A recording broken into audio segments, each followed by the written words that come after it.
I am so glad you are here. It is Energy Sunday in my world. I'm Liz here at Megas Books, and let's talk about some tangible ways you can sense energy if it all just seems like too much hocus pocus. And what is that sensing energy anyway? Well, at its most base level, you're just checking your gut instincts. You're giving them space to communicate with you. Are you sensing energy from outside of yourself? I'm going to say that depends on your framework, on how you operate in the world, what you think is possible and what you think is impossible. And I'm not here to decide that for you.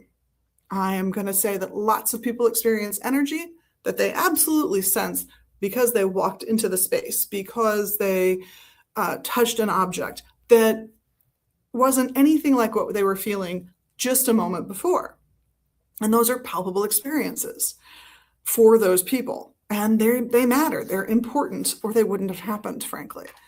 But if you've been wondering about this and you want to test it out for yourself, there's a few ways you can do that that are more physical than just sort of, ooh, I sense something. One is to use a pendulum. So this is a lovely pendulum made by a local artisan, does fantastic work. This is a tiger's eye with some glass beads. If you're going to use this, you got to get to know your pendulum. And I've talked about that before on Divine Saturday. So go check that video out if you'd like. But if you're using a beautiful pendulum like this, and you've established what yes means, and you've established what no means, you can start testing the energy of yourself, of objects that you might or might not be wary of. So a simple chakra check could be you hold it over each chakra in turn and just steady it first. And then just see if it starts moving. Give it some time. I'm not going to give it time here, but hold it in front of each chakra, your third eye, your throat, your heart, and you'll start to get an idea of which ones are the most active, which ones are the most positive, which ones maybe need a little work if you know what your yes and no looks like with your pendulum. But there's other ways to test this palpable energy. One is by muscle testing. So you're going to arrange things so that you can touch an item, have it somewhere on your person. And I do think this is easier with another person helping you, but it can be done all by yourself. And you're just going to attempt to pull your fingers apart like this. And if you do a whole bunch of things, and if you want to test it, go get some things that have really positive memories for yourself and things that have really negative memories for yourself, or a food you really don't like and a food you really do like, and see if one of them makes you go like that, even though you didn't change the pressure that you're pulling from. Obviously, I am, because I'm demonstrating.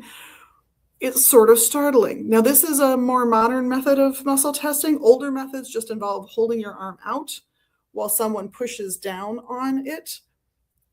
And maybe you are touching different items as they just bounce. They're ignoring what you're doing. You're ignoring what they're doing. And suddenly you touch a thing and the arm goes down.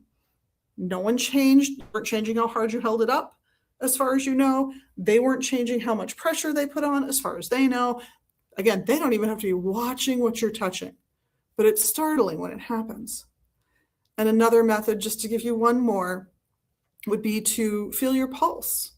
And I actually don't care where you feel it for this level of testing, but if you touch a thing and the pulse changes dramatically, it's going to have a dramatic change energetically on you.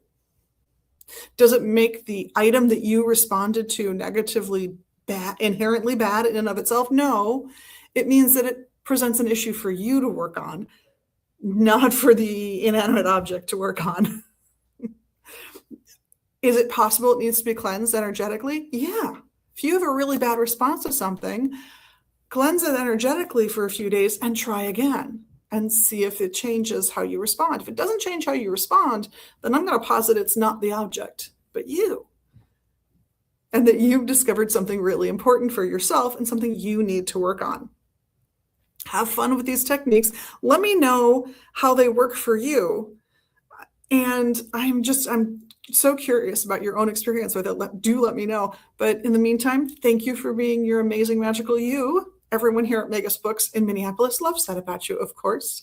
And I hope we get to interact this way again, and then we get to see you at the website, magusbooks.com, or here in the shop, Magus Books in Northeast Minneapolis.